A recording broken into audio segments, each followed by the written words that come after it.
வணக்கம் ஐயா. ஐயா. வணக்கம் ஐயா, இலங்கையிலிருந்து வந்திருக்கிறீங்க. உங்களை பார்க்கறதுக்கு சந்தோஷப்படுறேன், பெருமைப்படுறேன். ரொம்ப சந்தோஷமா இருக்குய்யா. சொல்லுங்க ஐயா. உலகத்தின் மூத்த மொழி தமிழ்.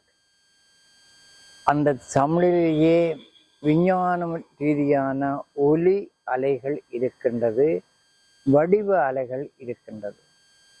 அதில் இருந்துதான் உலகத்தில் இருக்கின்ற பல மொழிகள் உருவெடுத்துள்ளன, எழுத்து வடிவமாக, ஒளி வடிவமாக.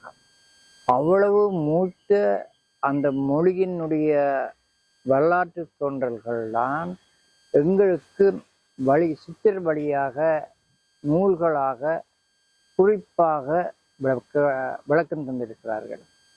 ஆனால் இந்த முறை பாரம்பரியமாக எங்களுடைய தமிழ் மக்களிடமிருந்து வந்து அதில் இருந்து வெளிநாடுகளுக்கு பரவி உலகில் இப்போ எங்களுடைய வர்ம புள்ளிகள், வர்ம ஆராய்ச்சிகளை பெரிய அளவில் செய்து கொண்டிருக்கிறார்கள். ஆகவே இன்னும் எங்களுடைய தமிழில் இருக்கின்ற பழைய ஏடுகள், அதனுடைய சாத்தியக்கூறுகளை இப்போ விஞ்ஞான யுகத்தில் அந்த விஞ்ஞானத்தின் ஊடாக உடனடியாக ரிசீவ் பண்ணக்கூடியதாக இருக்கிறது. இந்த வர்மக்கலையை இன்னும் விரிவாக்கம் அடைவதற்கு விடயங்கள் இருக்கின்றதா? ஐயா, இந்த வர்மக்கலை மிகப்பெரிய கலையா. இது ஒரு கடல். இந்தியாவில் இல்ல, உலக லெவல்ல ஒரு வர்மானி ஒருத்தர் இருக்கிறாரியா. அவர் பேர் ராஜேந்திர மகராஜ் நாங்க சொல்றோம். ஐயா வணக்கம் ஐயா. வணக்கம் ஐயா. இந்த வர்மம் ஒரு மர்மம் சொல்றோமே ஐயா, இந்த வர்ம மருத்துவத்தினுடைய சிறப்புகளை பற்றி கொஞ்சம் விவரமாக சொல்லுங்க ஐயா, மற்றவங்களுக்கு பிரயோஜனப்படும். ஐயா, வர்ம மருத்துவம் அப்படிங்கிறது ஒரு சிறந்த மருத்துவம். நவீன வளர்ச்சி இல்லாத காலத்தில் எலும்பு முறிவு மருத்துவம் பூரா இந்த நவீன மருத்துவனை போல நம்முடைய வர்ம மருத்துவர்கள் தான் செய்தாங்க. அதனால தான் சமுதாயத்தில் வர்ம மருத்துவர்களுக்கு தனி மரியாதை. சரி, அவர் வந்தாலே அவர் உடம்புல இருந்து பாசிட்டிவ் எனர்ஜி அப்படியே நமக்கு வந்து, நம்ம அவர் பேர் சொன்ன உடனே பாருங்க ஐயா, இந்த முடிகள்லாம் அப்படியே சிலுக்குது. அப்பேற்பட்ட வர்ம அறிஞர், விஞ்ஞானி. அவர் வந்து வர்மக்கலையில நிறைய புஸ்தகங்கள் எழுதியிருக்கார்.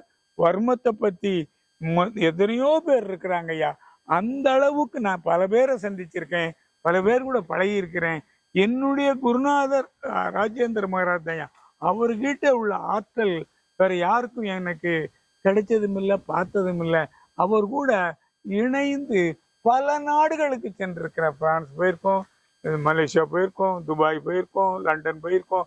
பல நாடுகள்ல இருந்து எங்களை கூப்பிட்டு அந்த நாட்டுல இந்த கலையை பரப்ப சொல்லியிருக்காங்க ஐயா. வர்மக்கலை, இந்த ஆழ்மனக்கலை, எல்லா கலையும் நம்ம தாராளமா செஞ்சு தமிழ் பண்பாட்டுல, தமிழ்ல சொல்லியிருக்காங்க.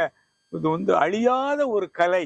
இது எப்படியோ ரொம்ப பேர் வெளியே வராம வர்மம் ஒரு மர்மம் சொல்லி மர்மமா வச்சுட்டாங்க. இதை நம்ம வெளியே ஐயா ராஜேந்திர மகராஜ் மூலம் இந்த கலையை உலகு பூரா கொண்டு போய் நல்ல மனிதர்கள் ஆக்கி, ஒவ்வொரு மனிதன்கிட்டே உள்ள எதிர்மறை எண்ணங்களை போக்கி அவங்கள பூரா அறிவாளியாகவும் விஞ்ஞானிகளாகவும் நம்மளால் ஆக்க முடியும் ஐயா. உலகத்தில் உள்ள அவ்வளவு விஞ்ஞானிகளும் இந்த ஆழ்மனத்தை பயன்படுத்தி தாயா இன்னைக்கு செயல்படுறாங்க. இப்ப சந்திராயன் என்ன வேலை செய்யுது இங்க இருந்து எலக்ட்ரிக்கல் எக்யூப்மெண்ட்ஸ் மூலம் தான் பார்க்க முடியும். எலக்ட்ரிக்கல் தொடர்பு விட்டு போச்சுன்னா அது செயல்படாது. ஆனா நம்ம ஆழ்மனம் இங்க இருந்து எத்தனை லட்சம் கிலோமீட்டருக்கும் ஆழ்மனம் டிராவல் பண்ணும் ஐயா. இதுக்கு எந்த எனர்ஜி, எக்ஸ்ட்ரா எனர்ஜி தேவைப்படாது. அப்பேற்பட்ட ஆழ்மனம் நம்ம கிட்ட இருக்குது. அந்த ஆழ்மனத்தையும் இந்த வர்மக்கலையும் மெய்தீண்டா காலம் மூலம் நம்ம எங்க வேணுமா கொண்டுட்டு போகலாம். கொண்டுட்டு போய் நம்ம எதை சாதிக்கணும்னு நினைக்கமோ அதை சாதிக்கலாம். கடைசியாக ஒரு கேள்வி. இந்த மாணவர்கள் 8 வயசுல இந்த பயிற்சியை பெற்று அவர்கள் கல்வியில என்னவாக வர விரும்புகிறார்களோ அதை அவர்கள் மனதில் வச்சுக்கொண்டு கல்வியை தொடர்கிறார்கள். இந்த ஞாபக சக்தி, படிக்கின்ற ஞாபக சக்தி 100% மனதில் பதிய வேண்டுமானால் இவர்கள் எவ்வாறு பயிற்சியை கொண்டு செல்ல வேண்டும்? அதாவது தங்களோட டெவலப்மெண்ட் டெய்லி ஒவ்வொரு நாளும் செய்ய வேண்டுமா, அல்லது கிழமைக்கு ஒருக்கால் செய்ய வேண்டுமா, அல்லது மாதத்துக்கு ஒருக்கால் செய்ய வேண்டுமா, அல்லது படிப்பதற்கு முதல் ஒரு குறிப்பிட்ட நிமிடங்கள் செய்ய வேண்டுமா? அதை செய்து படித்தால் அந்த ஞாபக சக்தி ஆழ்மனதில் பதியும். ஆழ்மனதில் பதியப்பட்ட ஒவ்வொன்றுமே மறக்காது. எந்த நேரமும் நாங்கள் அதை ரீகால் பண்ணலாம். இதை பற்றின ஒரு சிறிய விரிவான விளக்கம். ஐயா, ஒரு அற்புதமான கேள்வி கேட்டீங்க. அது இளைய சமுதாயம். இந்த படிக்கக்கூடிய சமுதாயத்துக்கு நிறைய மறந்துடுறாங்க. விளையாடுறாங்க, அங்கே போகிறாங்க, இங்கே போகிறாங்க. தேவையற்ற தீய பழக்கங்கள் நிறையா இருக்குது. நல்ல பழக்கங்கள்ங்கிறது ரொம்ப கம்மியாக தான் இருக்கு. காரணம், அவங்க யாருங்கிறது உணரலை. நாம் யார், நம்மகிட்ட என்ன ஆற்றல் இருக்குங்கிறத உணர்த்தக்கூடிய ஒரே சக்தி, விலைக்கு வாங்க முடியாத சக்தி தாயா நம்ம ஆழ்மனம். அப்பேற்பட்ட ஆழ்மனம் ஒவ்வொருத்தர்கிட்டையும் இருக்குது. அதை உணர்ந்து அறிஞ்சு புரிஞ்சு செயல்பட்டால் ஜெயிக்கலாம்.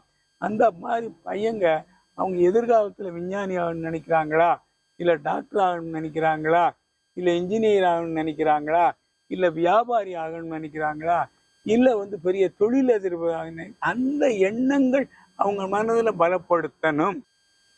சந்தோஷம் ஐயா, நல்ல ஒரு விடை. இவர்கள் தங்களுடைய படிப்பு நிலை முடியும் வரையும் இதே பயிற்சி படிப்பதற்கு முதல் செய்துட்டு படிக்கணும். ஆமா, அது ஒரே ஒரு முறை படித்தா அவருடைய ஆழ்மனத்தில் நிலைத்துவிடும். ஆமையா, அதை எப்ப ரீகால் பண்ண வரும் இணைக்கிறார்களோ அதை ரீகால் பண்ண முடியும். ஆமா, அவங்களுடைய மனம் ஆட்டோமேட்டிக்கா ஆக்டிவேட் ஆயிருச்சு. அது திருப்பி ஆட்டோமேட்டிக்கா பிரெயின் ஓபன் ஆயிரும்.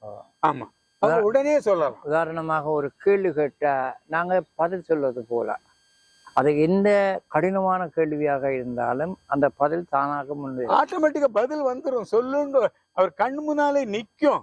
அவரை படிச்சதே சொல்ல வேண்டியதுதான். விசுவலைசேஷன். அவருக்கு முன்னால் அந்த கேள்விக்கு உண்டான பதில் நிற்கும். அதை பார்த்தே அப்படி சொல்லலாம். அவர் தன்னை எப்பப்பெல்லாம் விசுவலைஸ் பண்றாரோ, தன் உடம்பை தனக்கு நேரம் நிப்பாட்டி தான் கேள்வி கேட்கறதுக்கு அந்த உடம்பு பதில் சொல்லும். அதே மாதிரி அந்த கேள்விக்கு பதில் பேப்பராகவே வந்துடும். அவர் பதில் சொல்லலாம். அப்பேற்பட்ட மனம் ஆழ்மனம். அது என்ன கேட்டாலும் கொடுக்கும், எப்ப கேட்டாலும் கொடுக்கும், எப்படி கேட்டாலும் கொடுக்கும். அது அந்த நேரத்தில் தேவைப்படணும். அப்படின்னா தான் அந்த மனம் கொடுக்கும். அது நல்ல உதாரணம் சுவாமி விவேகானந்தர். அந்த என்சைக்ளோபீடியா முழுவதையும் ஒரு குறிப்பிட்ட மணித்தியாலத்தில் படித்தார். அந்த நண்பர் இன்னும் இவ்வளவு இத்தனை வருஷமாச்சு, நான் இன்னுமே படிக்க முடிக்கல, நீங்க எப்படி படிக்க முடிச்சீங்க? அவர் சொன்னார், நான் பக்கம் பக்கமாக படித்தேன். ஒரு புத்தகத்தை எடுத்து ஒரு கேள்வி என்று சொன்னார். எடுத்து என்ன கேள்வி கேட்டாரோ அதுக்குரிய அந்த புத்தகத்தில் என்ன இருந்தோ அதை அப்படியே மீள ஒப்படைத்தார் விவேகானந்தர். இந்த இப்படியான ஆற்றல் நிச்சயமாக இந்த பயிற்சி பெறுகின்ற ஒவ்வொரு மாணவர்களும் அடைவார்கள். அது சரிதானே ஐயா? உண்மை. விவேகானந்தர் மிகப்பெரிய சிந்தரையா. அவர் மாதிரி சுத்த ஆற்றல் படைச்சு இந்த பிள்ளைகளாலையும் முடியும். ஆழ்மனம் மிகப்பெரிய ஒரு விலை மதிப்பற்ற ஒரு பொக்கிசம். இது ஒரு அந்த சொத்து நம்ம கிட்ட இருக்குது. எப்ப வேணுமானும் ஆழ்மனம் கேட்டா கொடுக்கும், கொடுக்கும், கொடுத்து கொண்டே இருக்கும். சந்தோஷம் ஐயா. வணக்கம் ஐயா. இவ்வளவு அருமையான விளக்கங்கள் நீங்க தந்திருக்கிறீர்கள். இதை பார்க்கின்ற ஒவ்வொரு நண்பர்களும் இதை வடிவாக உணருங்கள்.